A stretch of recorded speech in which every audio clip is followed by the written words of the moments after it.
St Andrews is full of two things: Oxbridge rejects and Northern Irish people.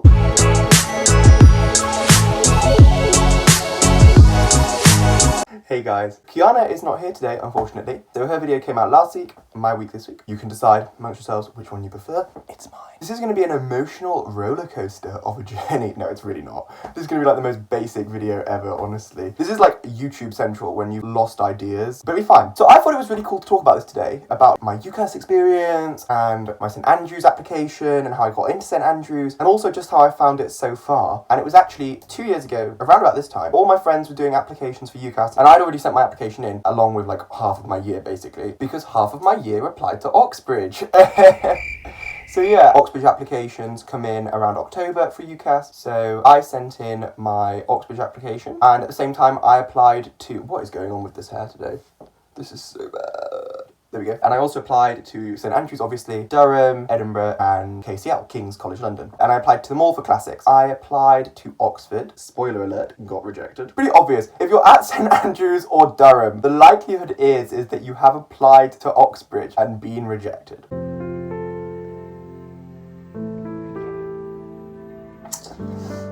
It's kind of sad, not gonna lie.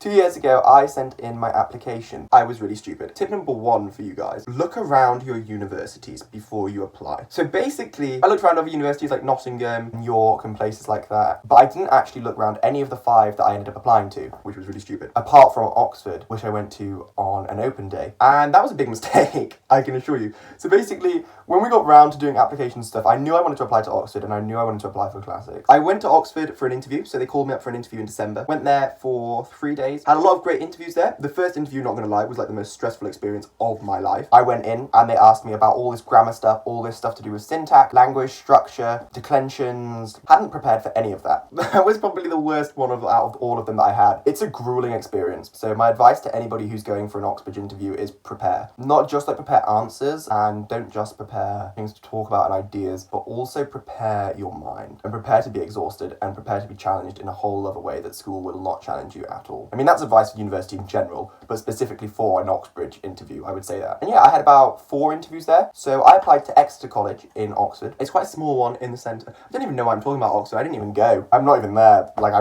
was rejected, so it was a really fun time. I think I came away from that being like, I still want to go to Oxford, but this like romanticised dream-like version that I put into my head was no longer an ideal. I realised it was going to be grueling. I realised it was going to be exhausting. The atmosphere itself, I found draining. University in itself, though, is draining. That is another piece of advice. So then we got to January. I think it was actually like 2 years ago, around about now, I got rejected along with about 20 to 30 other students in my year. That was a day of trauma at my school, I can assure you of that. It was just like email after email after email, like every hour you would just find out that someone else had been rejected. I don't think it had really hit me, and I don't think it did hit me for a while that they rejected me. But again, I'm not really the type of person who would like be affected in that way, I don't think, by that. I was like, fine, I've just got to move on now. Like A-levels were coming, like A-levels were super close, and I went fine. By this point, I'd already gotten into King's. Edinburgh offered me a reduced offer actually of BB, I want to say. Durham I heard back a bit later, and I think St Andrews was the last one, maybe. So St Andrews was now my next aim, just because,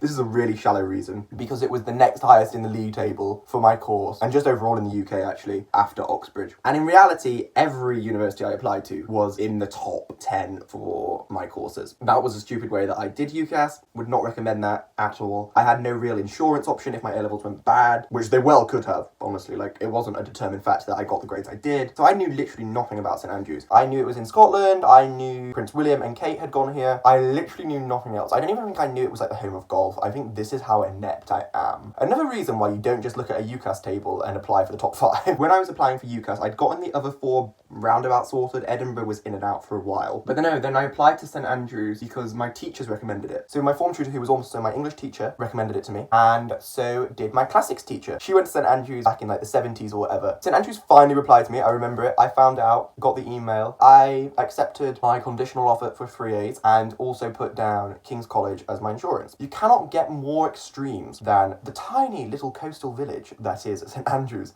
and the sprawling metropolis that is London. I would not swap St Andrews for any other university. I think this is something I've realised, and I know so many people will say this. So many Oxbridge rejects will be like, oh, I wouldn't swap Durham or St Andrews or Edinburgh or Exeter or wherever for anything else. Part of me always wishes that I had gotten into Oxbridge, but I think think with Oxford at the time, I wasn't as focused on the academics as I should have been, and I think I was more, to be perfectly honest, just focused on Oxford because it was Oxford and because of the name it had. And don't get me wrong, St Andrews has an amazing name, like internationally renowned, but I'm honestly super happy in St Andrews, and I have loved my experience so far over the last 1.5 years. St Andrews is small, and I think a lot of people would probably maybe find it claustrophobic. Personally, I love it. I come from a city where you literally have to get public transport or a car or something to get anywhere. And I love how in St Andrews, it's such a nice change and it's so refreshing how you can walk anywhere and you're there in 20 minutes, from one end to the other. It's 20 minutes, max, I think. Everything is so convenient in that sense, and I absolutely love that. I love how much of a community feel it has, but also it is just a really lovely place to study because of how small it is, and also its setting helps so much. Don't get me wrong, I think everybody has to take time out when they're a student at St Andrews. They have to leave at some point during the term time just to have a break because it is that small. But also, I think so many people are grateful for the size of St Andrews, really. I feel very blessed in having been accepted into St Andrews, and I feel very grateful that I've had the opportunities I've had so far in just the first year and a half. But also, I feel so lucky in the sense that I never visited, knew nothing about the place,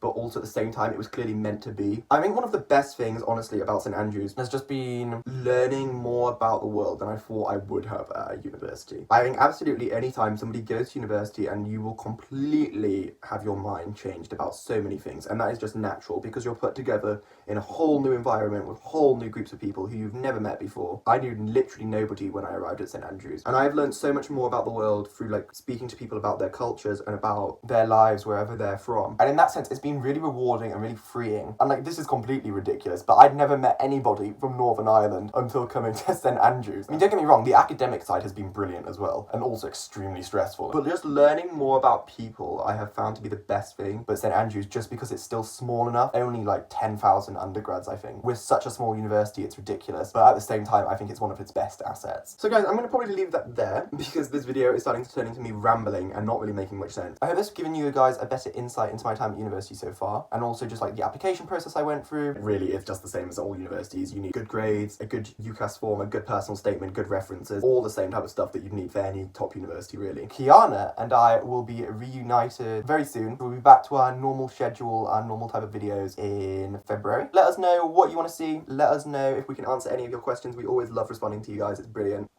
See you later, guys.